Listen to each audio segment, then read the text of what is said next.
خوددار شده. چطور قبل از من میدونه؟ تو خونمون جاسوس داره؟ خودت چی فکر میکنی؟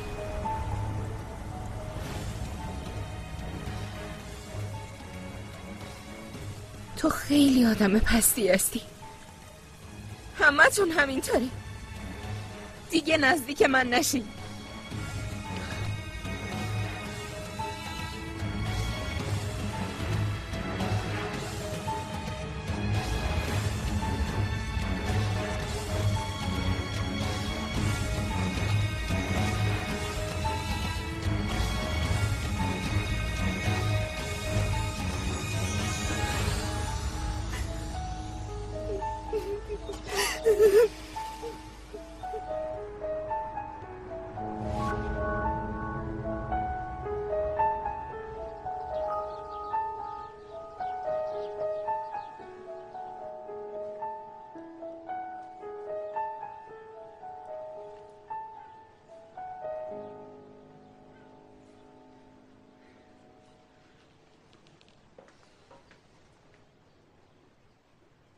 اومدی عزیزم؟ مامان تو خوبی؟ خوبم. چی شده؟ اتفاقی افتاده؟ خیلی دوست دارم. میخواستم اینو بگم. قربونت برم من که عاشقتونم. بابام که رفته بود تو همیشه یه چیزی رو به ما میگفتی، یادته؟ چی میگفتم؟ میگفتی کنار هم باشیم کسی نمیتونه بهمون آسیب برسونه. بعد ما هم دیگه رو بغل میکردیم. به نظرم خیلی احمقانه بود. حالا چرا الان یادش افتادی گلم؟ دیگه به نظرم احمقانه نیست. اینو فراموش نکن باشه؟ فراموش نمی کنم باشه.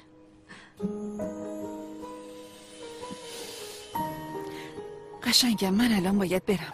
شب که اومدم با همدیگه دوباره حرف میزنیم. خب خیلی دوست دارم عزیزم.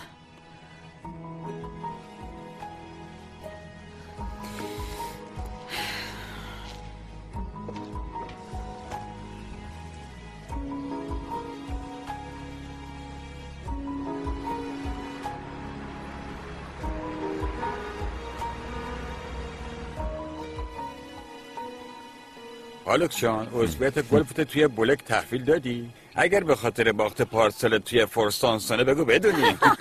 خیلی خوششانس بودین. اگه به خودت اعتماد داری تنهایی بیا مسابقه بدین. سرویس رو شروع کنیم آقا هالوک. اگه ممکنه یکم صبر کنیم تا همسر من بیاد. بسیار خوب آقا. هالوک جان، اگه ازدواج نکردی بگو ما گشنه همونیم.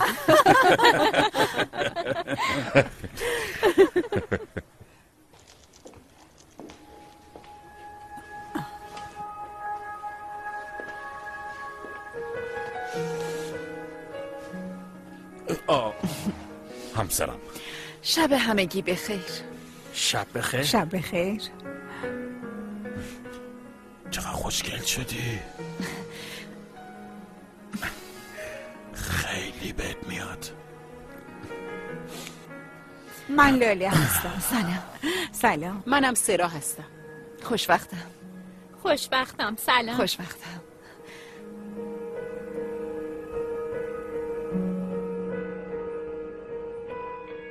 پری کوچولو، اگه داداش هالوک خواست بهت پول تو جیبی چیزی بده نگیر باشه. حتی میگم چطوره این روزا یکم مراقب خرج کردنمون باشه. من از مامان پول تو جیبی میگیرم، ولی برام عجیبه که تو داری اینو بهم میگی. کسی حرف بدی زده؟ به من نه، اما به مامانم چرا فکرتو درگیر میکنی؟ مگه از وقتی اومدیم رفتارشون همین جوری نبوده؟ تازه داداش هالوک هم مراقب مامان هست. اما این دفعه اینطوری نشده. چی شده؟ ببین بهت میگم، اما به نازلی هیچی نکن.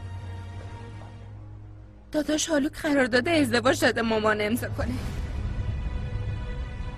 اون چی هست؟ یعنی اینکه اگه جدا شدن به مامانم پول نده.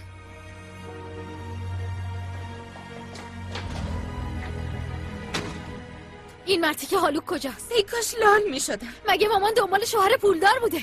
خودش دنبال مامان افتاد، دنبال مامان تا ازمیر اومد، بعدم خواست ازدواج کنه. حالا هم قرارداد ازدواج امضا کرده. این یعنی چی؟ نمیفهمم. نازلی یه دقیقه وایسا. تو زندگی چند بار قرارداد ازدواج دیدی؟ حتی نمیدونیم که چیز خوبیه یا تا نپرسیم نمیفهمیم.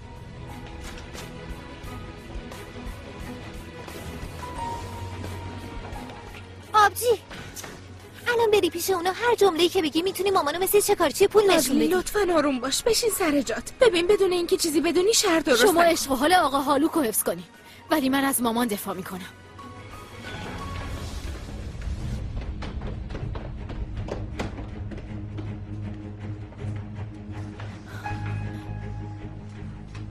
بفرمایید. اون داداش عزیزت هالوک خان حتی لایق سر ناخون مامانم هم نیست. یعنی چی قرارداد ازدواج امضا کرده؟ درست حرف بزن نازلی، من مثل مادرت نیستم. در ضمن مسئله‌ایه که به بزرگترا مربوطه. ببخشید نازلی خیلی عصبانیه، به خاطر همین اینطوری عصبانیت دست هر کسی هست. برو با همون حرف بزن. مامانت به زور قرارداد امضا نکرد. پس بگین مامان اینا کجا؟ عزیزم ما از کجا بدونیم آخه؟ یعنی چی از کجا بدونیم؟ از روی خونتون پرنده پر بزنه شما خبردار میشین. باشه آبجی، نمیدونن دیگه، گیر نده. مامانت با هالوکه، تو هتلن. را بیافتین دخترها.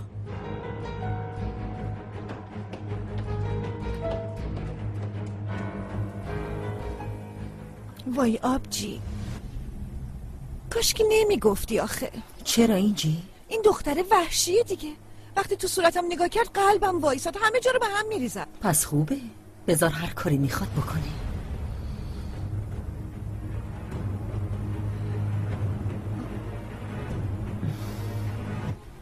چرا عروسی نگرفتین عزیزم؟ خب اینجوری صلاح دیدیم. کار خوبی کردی.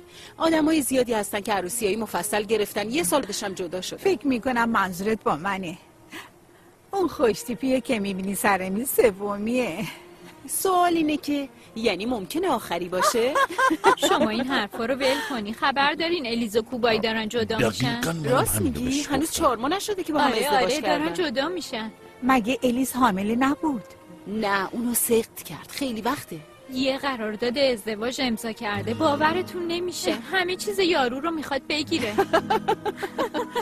این الیزه حتما میگیره، من مطمئنم. ببخشید من با اجازهتون الان برمیگردم. خواهش میکنم.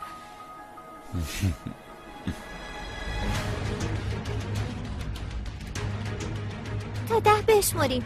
باشه. انگار فقط مامان توه. خب ما هم ناراحت شدیم، اما یعنی چی؟ چون ناراحت شدیم همه جا رو بریم به هم بریزیم؟ من ناراحت نیستم، فقط عصبانیم. مگه کاری که خیلی پشیمون شدی و وقتی عصبانی بودی نکردی؟ زود باش برگردیم به اون خونه بر نمیگردم. مامانو برمیداریم از اینجا میریم. شما مگه میخواین اینطوری حرف بزنین؟ چرا با من اومدین؟ تو یه نگاه به صورتت بکن، میفهمی چرا اومدی. آبجی جون، اونجا داد و بیداد نمی کنی مگه نه؟ این قصه تموم شد، باید جدا بشن.